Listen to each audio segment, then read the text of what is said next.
We are truly honoured to welcome Ursula von der Leyen, the first woman to serve as President of the European Commission, to Web Summit 2020. Please welcome Ursula von der Leyen.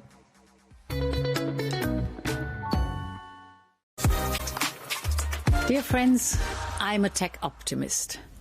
I believe that science and technology have the power to make our lives better. I learned this in my previous life when I studied to become a medical doctor.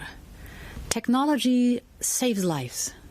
For example, robots can help to perform high-precision surgery that used to be too risky.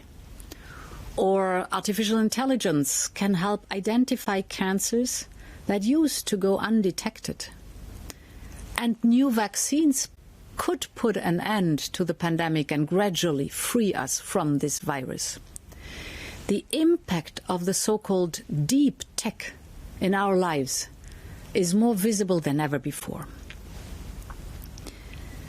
Because of the pandemic, we saw years' worth of innovation and digitalization in the space of just a few weeks.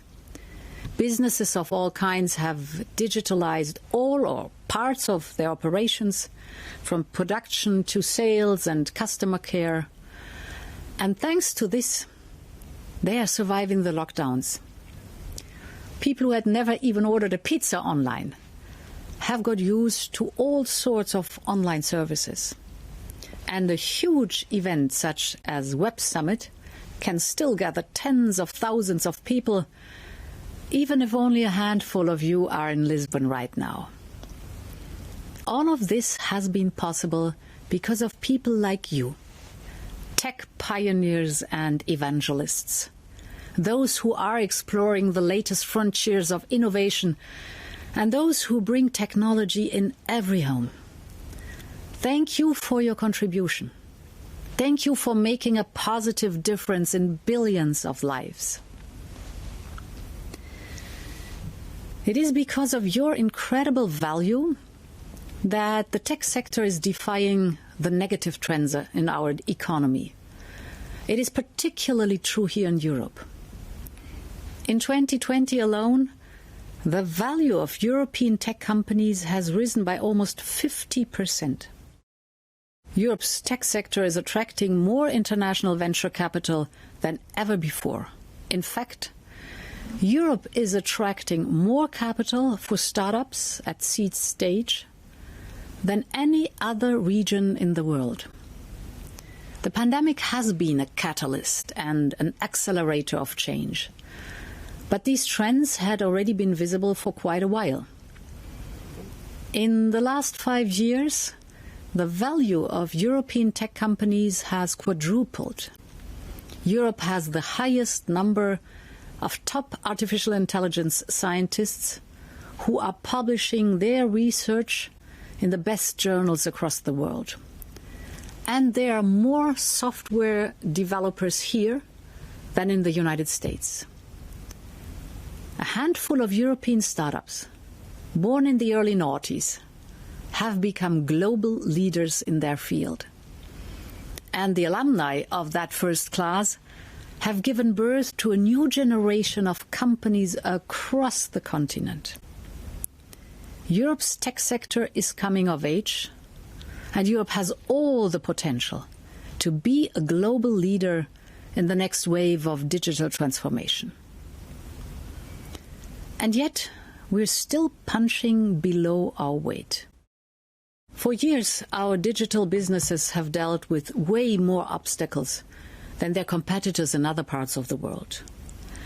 On the one hand, gaps in infrastructure and in the digital skills of our workforce and lower investment. On the other hand, regulatory complexity and bureaucratic barriers when trying to scale up beyond national borders. As a result, too many European startups have left our shores in order to grow. And today I would like to talk about how we are changing this, so that the 2020s can finally be Europe's digital decade. First, new public investment. We want to bring the benefits of the digital transformation to all people and regions in Europe. Our recovery plan, we call it Next Generation EU, is an unprecedented public investment to reshape Europe's economy. It is worth 750 billion euros, and 20% of it will fund digital investment. So Next Generation EU will help small businesses take up the latest technologies that are already available on the market. We will invest in the power of industrial data. 80% of data that our businesses collect are never used. And this is such a waste of a precious resource. So we will promote common data spaces, particularly in strategic sectors such as healthcare or energy. This will create innovation ecosystems where universities, companies, and investors and innovators can have access to data and collaborate. To support this, we want to power up our digital infrastructure. We will invest in a new generation of European microprocessors and supercomputers that will stretch the boundaries of both performance and energy efficiency. And we will bring high-speed connections to all corners of Europe with 5G, 6G and fiber. Next Generation EU can upgrade Europe's infrastructure physically and virtually. This is a prerequisite for Europe's digital decade. But today I would like to give you a preview of a second set of initiatives which we are announcing next week. We are rewriting the rule book for our digital market, and that for three simple reasons. First, we want that the values we cherish in the offline world are also respected online. At its most basic, this means that what is illegal offline should be illegal online too. And the law should be enforced. From selling unsafe products to sharing someone's personal data without consent to spreading illegal hate speech. No one expects digital platforms to check all the user content that they host. This would be a threat to everyone's freedom to speak their mind. But if illegal content is notified by the competent national authorities, it must be taken down. With easily accessible complaint mechanisms for those who contest this. And if you see an ad, you should know who placed it and why you are seeing it. So we need a solid foundation of basic obligations for all online players. At the same time, the largest social media platforms must have greater responsibility than a simple website or local marketplace. This will be the core of the Digital Services Act. With greater power and social influence should come greater responsibilities. A responsibility not just to act when notified, but also a responsibility to assess the risks linked to their advertising system or their content moderation, a responsibility to be transparent about how those systems work, a responsibility to accept scrutiny and audit, and a responsibility to cooperate with civil society and public authorities in addressing those risks. Second, I want companies to know that across the European Union there will be one set of core digital rules, instead of a patchwork of national legislations and national regulators for the same company. When a Portuguese startup scales up beyond the Portuguese borders in other European countries, it should not have to adapt to a whole new set of procedures and constraints. The European single market must also function in the digital world.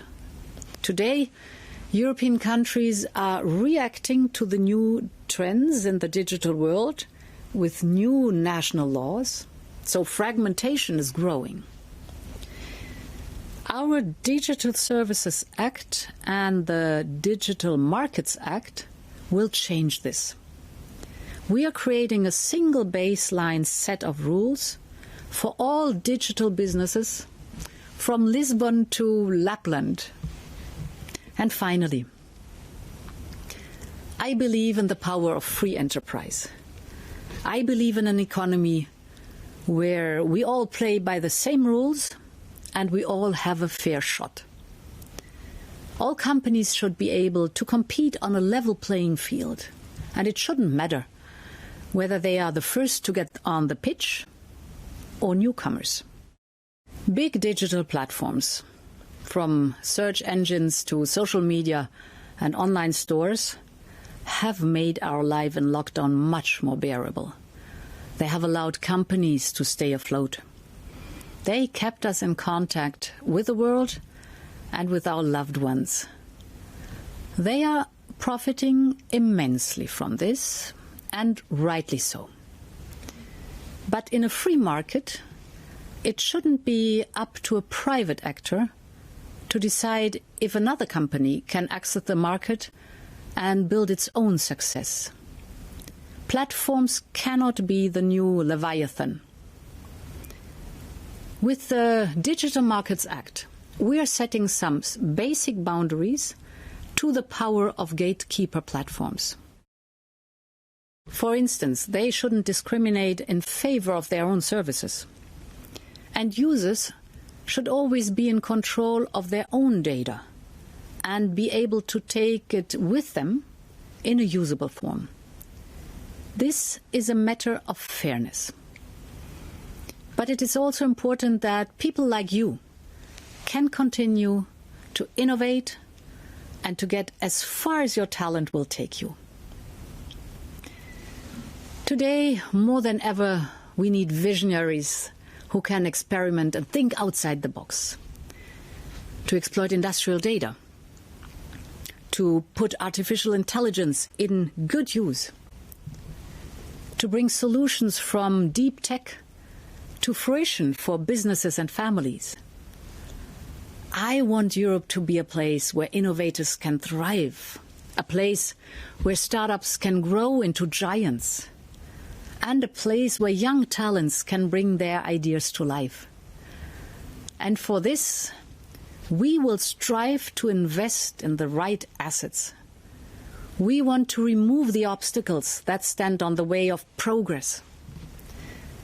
Once a year, Lisbon becomes the global capital of innovation. Web Summit is a European pride. And it gives me hope that indeed the 2020s can be our digital decade.